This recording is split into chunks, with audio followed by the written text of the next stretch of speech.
Lecture 17, The Persecution of the Jews.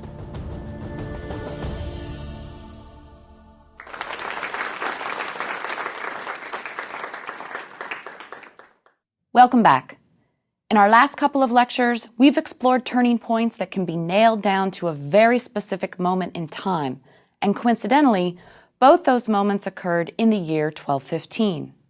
In the case of the Fourth Lateran Council, the canons legislated by that body affected everyone in medieval society, from peasants to popes, from almost the moment the council convened. In the case of the Magna Carta, almost no one in the medieval world was immediately impacted by the clauses of that document. But months, years, and centuries later, the drafting of that agreement would have a profound effect on the entire world. But in both cases, we can trace the originary turning point to a specific moment, even a particular day and time. With the next few lectures, the opposite will be the case.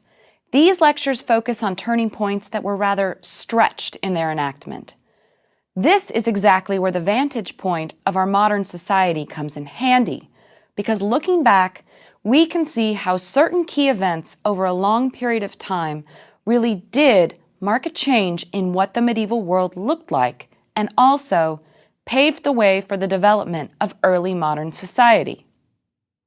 Specifically, over the next 3 lectures, we'll be looking at the persecution of the Jews in medieval society, a change in climate known as the Little Optimum, or medieval warm period, and advances in agricultural technology.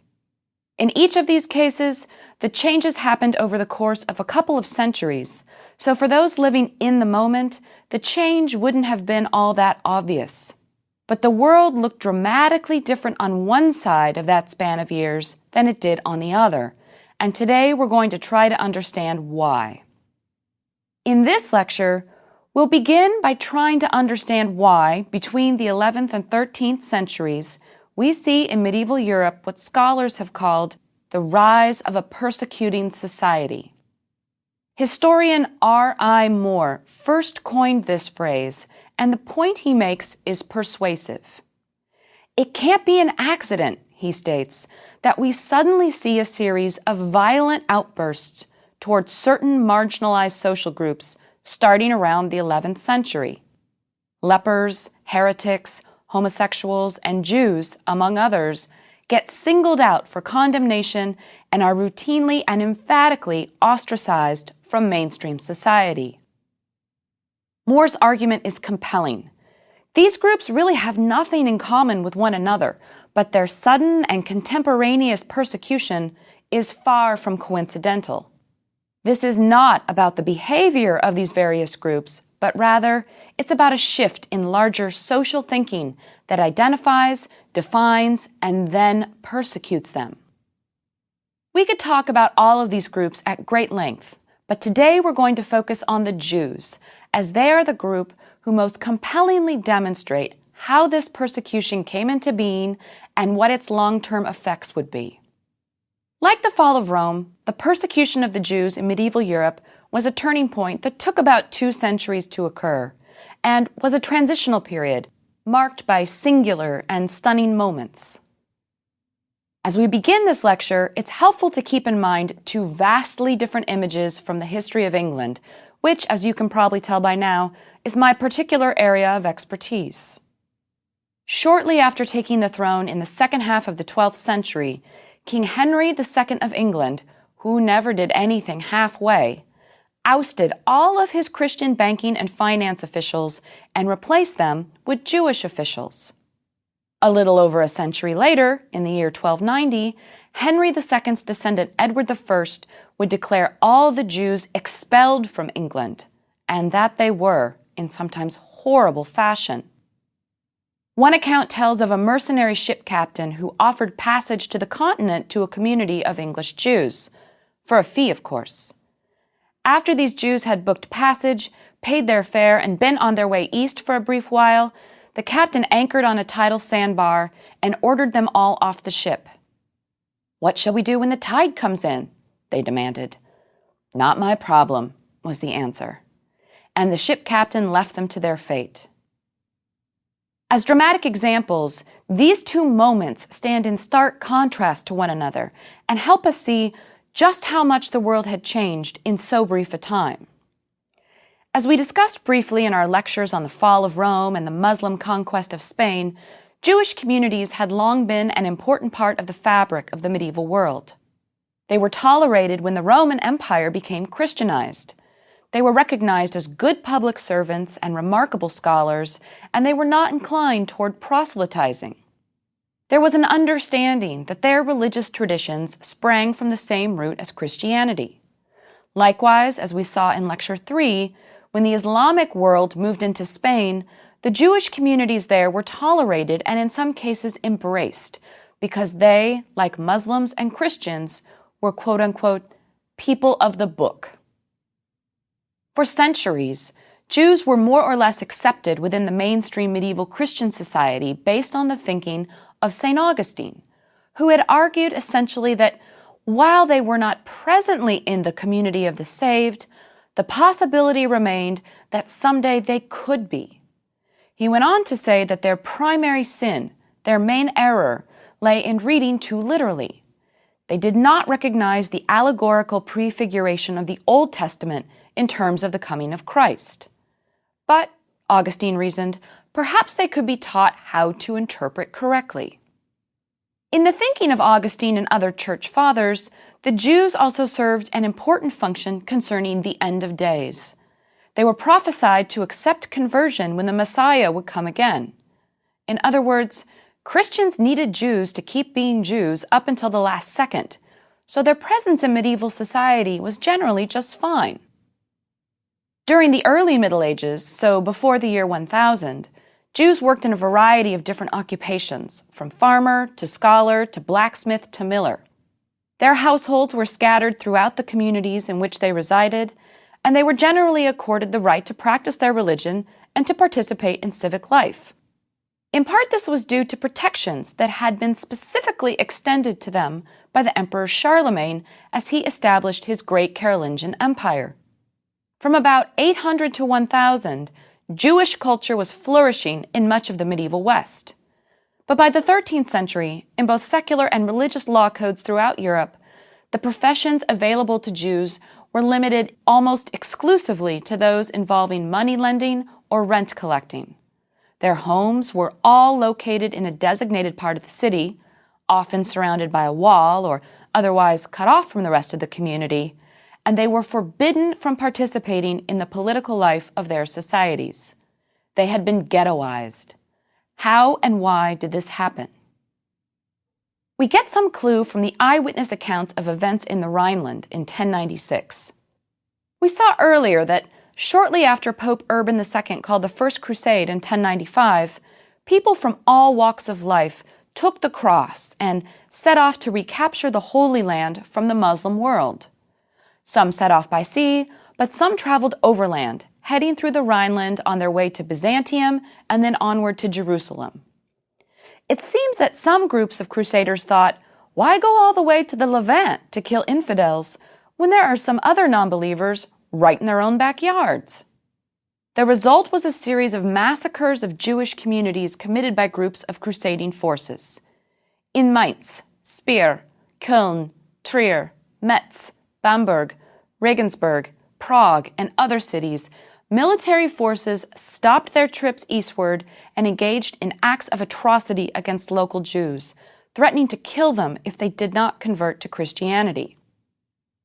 Many accounts tell us how the Jews were offered refuge and protection by their neighbors, and in some cases, the leading burghers of the town and even the Christian bishop of the community sought to protect them from the depredations of the crusading forces, but not always successfully. According to an account written by Solomon Bar Simpson some years after the fact, when the Jews gathered in the courtyard of the Bishop of Mainz realized that their defenders would not be able to protect them from the crusading forces gathered outside the gates, they took matters into their own hands. Quote, "The women then girded their loins with strength and slew their sons and their daughters and then themselves. Many men, too, plucked up courage and killed their wives, their sons, their infants. The tender and delicate mother slaughtered the babe she had played with.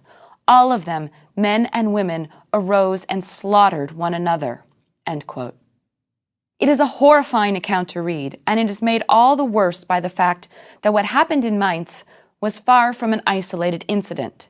In the wake of the calling of the First Crusade, a persecutorial zeal seemed to possess many segments of the medieval Christian population, and huge losses were suffered by Jewish communities in the Rhineland and elsewhere. How did we get from a place where Jews were contributing and valued members of society to this? First off, medieval society in the 11th and 12th centuries was changing in some fundamental ways. There was population growth, in part attributable to the subject of our next lecture, the medieval warm period, or Little Optimum. And with that growth came basic social changes.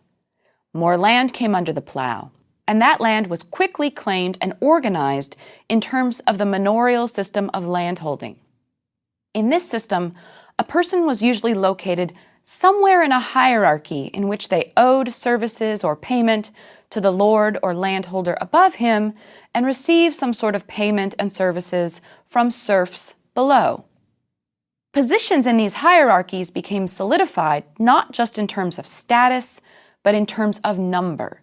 With the growing population, there were no free spaces in the social structure, and people sought to crowd their way into a secure position, wherever it was on the social ladder, by any means possible, even if that meant crowding someone else out. In this land crisis, any time it was possible to take land away from someone, usually after the death of a landholder, and then fold that land back into the manor estate rather than regranting it to the leaseholder or his heirs, that's what tended to happen. We have plenty of records of Jewish farmers who held lands of a lord and worked them, but on the death of the head of the household, the lord of the manor took the lands back rather than granting them to the heirs. This pushed more and more Jews away from the countryside and into urban centers, which were experiencing significant growth during this period. In these urban centers, the Jews tended to become merchants, traders, and bankers.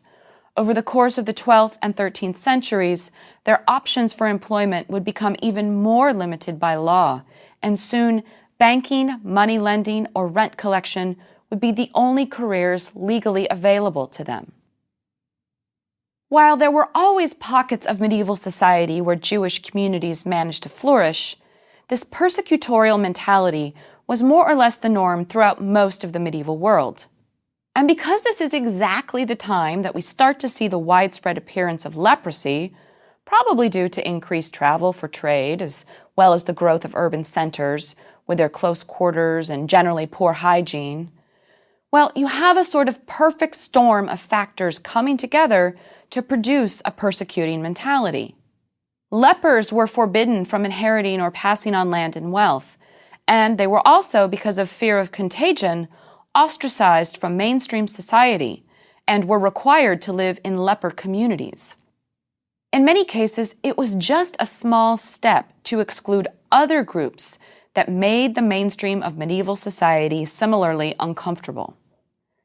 Another broad social shift that we have emerging at this time is the rise of the university system, which we discussed a bit in our lecture on Peter Abelard. Many scholars of Abelard's ilk took a great interest in the history of the Church and its relationship to Jewish tradition, and they liked also to debate with the leading Jewish scholars of the day. But these debates, over the course of the 12th century, became more and more theologically critical, until several scholars concluded that, for all intents and purposes, the Jews living in medieval society were not practicing traditional Judaism in the way that St. Augustine had understood it. Part of this came from the arguments concerning the Talmud and Jewish philosophical movements like the work of the 12th century Andalusian philosopher Maimonides. By the 13th century, bishops and popes claimed these works were later additions to real Judaism and should be burned, which they were on several occasions. The argument beginning to hold sway in medieval Christian thinking was that medieval European Jews had strayed from the core beliefs of the Torah. They were practicing what has come to be known as Rabbinic Judaism, the traditions and ethical positions we see described in the Talmud and other post-Torah works, and therefore, the argument went, they were not the Jews that Augustine had said would be necessary for the events surrounding the end of days. And in this case, the argument continued, why should we bother accommodating them at all? Add to this a rise in deep religious fervor, as we saw with the calling of the First Crusade, the land crunch, a growing population, and you have a recipe for disaster. A further element that ironically contributed to the Jews' outsider status was the fact that they seemed to have been remarkably efficient, reliable, and good at whatever craft or trade they took up. In the case of banking, this would ultimately produce greater negative feeling toward them. For example, as I've already noted, in 1164, Henry II of England transferred all of his economic and banking matters to Jews at his court. In 1182, Philip Augustus of France ousted all the Jews from his domain, but let them back in on the condition that they work exclusively for him, managing the royal finances. Such a move created resentment and served to enforce long-standing and often negative stereotypes of Jews as being greedy for money and wealth. But their position in the world of money ultimately arose because of a Christian injunction against usury. Today, the word usury is used to indicate the charging of excessive interest on a loan, but in the Middle Ages, it meant the charging of any interest at all.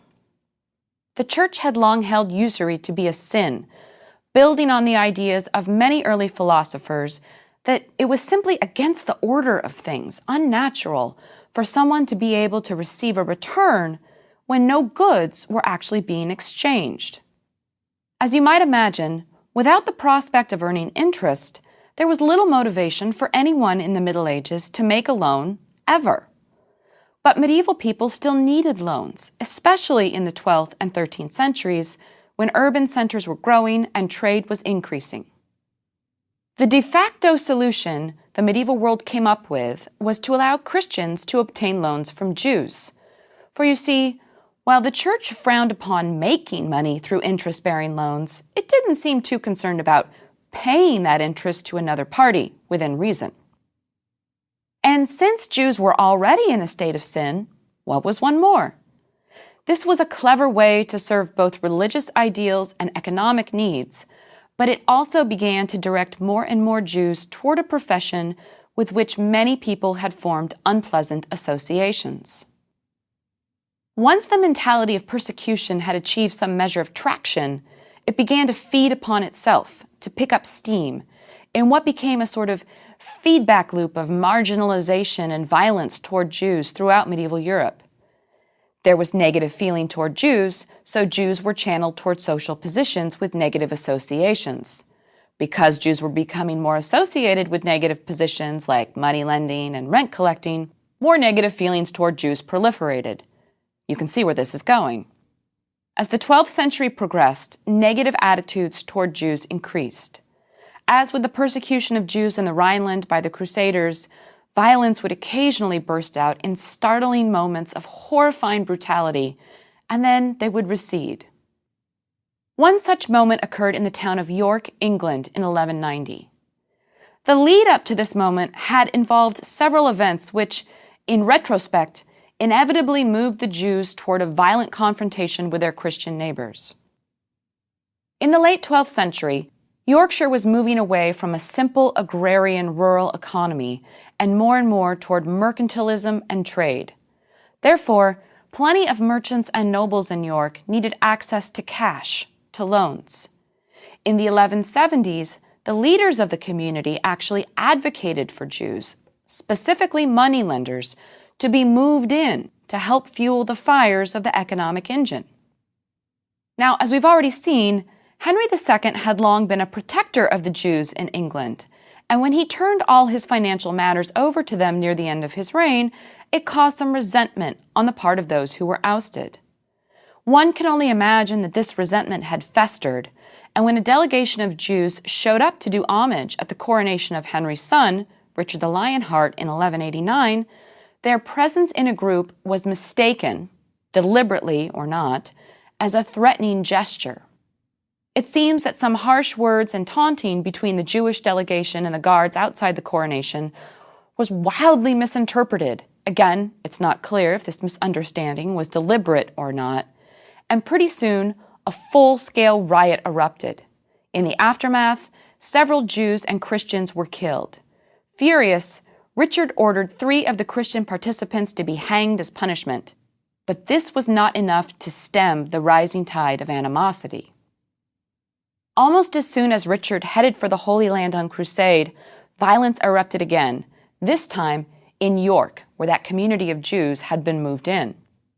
While those who participated were explicit in stating that they were acting from religious conviction to wipe out infidels, it seems pretty clear that what they really wanted was to wipe out evidence of their debt to the Jewish moneylenders that had arrived in the 1170s. Once the persecuting mentality had hold of the population, it did not let go. And in 1190, some 150 Jews living in York retreated to the stronghold of Clifford's Tower, where they hoped to wait out the bloodlust of a recently assembled mob. There, they held on for several days, but when the citizens brought in siege towers and it became clear the stronghold would be taken, the Jews of York followed the example of the Jewish communities in the Rhineland and opted to die at their own hands rather than be forcibly converted. They set fire to the tower. Those that did survive were brutally slaughtered by the mob waiting below. That this was about money rather than belief is evidenced by the fact that the mob leaders, immediately after the massacre, went to the cathedral where records of debts were kept, demanded the accounts of debts owed to Jews, and then burned them. After the massacre at York, things seemingly quieted down again until the Fourth Lateran Council, which we discussed at length in our previous lecture. As I noted then, much of what the council legislated in its canons had to do with money, Jews, and the duties of Christians in terms of these financial obligations. It also demonstrated the newly minted persecutorial zeal that kept rearing its head in the medieval world with the injunction that Jews needed to wear clothing or armbands that would identify them as such. You may also remember from our previous lecture that one thing the Fourth Lateran Council tried to curb was the formation of new monastic orders. It wanted to keep a tight rein on the members of its flock. Almost immediately after this meeting, however, an exception to this rule was granted to a new monastic group, the Franciscans. The Franciscans were part of a new world order of monks, the so-called mendicant or wandering monks. The ideal here was extreme poverty, and St. Francis and his followers, and to a lesser degree the Dominicans already established, felt that in large measure the establishment of monastic houses was not the purest way to interpret the vow of poverty. For really, how poor could you be if you had a roof over your head, plenty to eat, and a bed to sleep in every night? The Franciscans sought to embrace true poverty and throw themselves on the mercy of the world, traveling through the countryside and, most importantly, preaching as they went. The idea here is that they would help those wavering in their faith become stronger. But also, what this meant in a practical sense is that they were now the eyes and ears of the church. They could go places that ordinary monks did not go, and thus they were charged, or else they took it upon themselves, to identify and root out heresy and anti-Christian sentiment. Scholar Jeremy Cohen has argued persuasively that it is no accident that the rise of the orders of the friars, like the Franciscans, seems to coincide with a time of particularly emphatic persecution toward Jews. Although we can't say one is the source of the other, they both seem to feed on and reinforce one another, and the idea of Christian zeal and hatred toward anyone or a group out of the mainstream increased. As we move further into the 13th century, hostile treatment of Jews throughout the medieval world increased. In many communities, they were now forbidden to own land and ordered to reside in a designated region of the community. In some places, these Jewish quarters were actually sealed at night, so that the Jews were effectively imprisoned in their homes each evening. It's no coincidence, I think, that this is also the time of other great persecuting movements. A heretical sect known as the Cathars, who lived predominantly in southern France, in the Languedoc, were brutally murdered and their lands confiscated in what we've come to call the Albigensian Crusade, which lasted for most of the first half of the 13th century. This time is also when the great leper hospitals were established, and the Church attempted to define and quash what it deemed as deviant sexual behavior. Suddenly, there were threats to the social and moral fabric everywhere, it seemed, and they needed to be legislated against and punished. It is also in the 13th century that we start to see the proliferation of blood libel accusations toward the Jews. These were claims that Jews engaged in mysterious rituals that required the blood of a Christian child to complete, the idea being that they would ingest the blood or flesh of a sacrificial Christian child in a mockery of the Christian Eucharist. We can't really pinpoint the origins of blood libel, but it had had a significant presence as a rumor at least since the early 11th century. In 1255, the nasty rumors took a violent turn after the death of a little boy, Hugh of Lincoln. A local Jew was accused of the ritual murder, and under torture, he eventually confessed. Even though this was obviously a false confession, it fueled anti-Semitic feeling, and once again, economics played a role in what happened.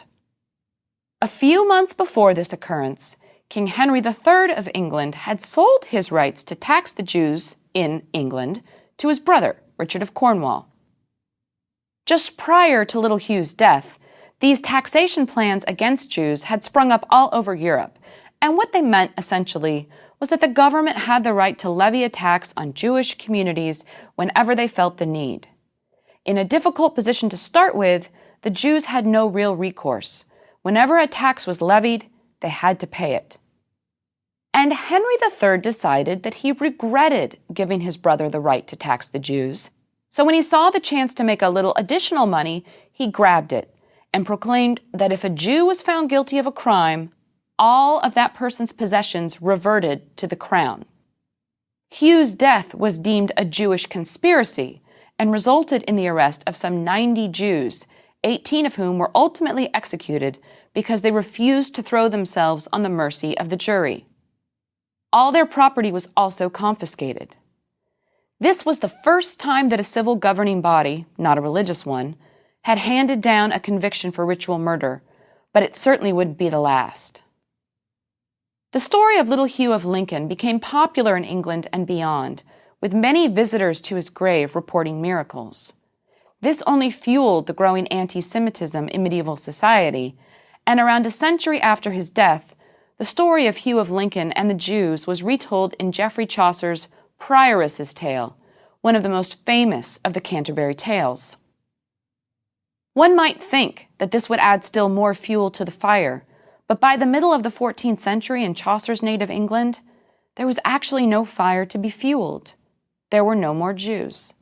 That's right. For all intents and purposes, not a single Jew remained in England after the year 1290, when King Edward I ordered them all to be expelled. Those who did not leave had the choice to convert to Christianity or face death. While England was the first to officially expel Jews from its borders, several other countries followed suit. In 1306, Philip the Fair of France, in desperate need of cash, exiled the Jews of France and claimed all their property for the crown. In 1492, in what would be the first indicator of the coming Spanish Inquisition, the Jews were expelled from Spain. All throughout the medieval world, from the 11th century on, Jewish communities were forced to obey stricter and stricter laws concerning where they lived, what they could do for a living, and how they could practice their religion. The years from about 1100 to 1300 marked the clearest turning point for the fate of the Jews in the medieval world. Before this, they were relatively well-integrated members of society. After this, they were not. We can see the repercussions of this turning point well into the modern period, with the rise of Nazism and the Holocaust being the most obvious, but by no means only, example. In our next lecture, we are going to discuss a turning point that overlaps with that of the persecution of the Jews. While in the case of the Jews, their turning point was a result of the actions of humans, our next event was the result of dramatic changes in the natural world. But as we'll see, these changes in the so-called medieval warm period would have profound effects on human society.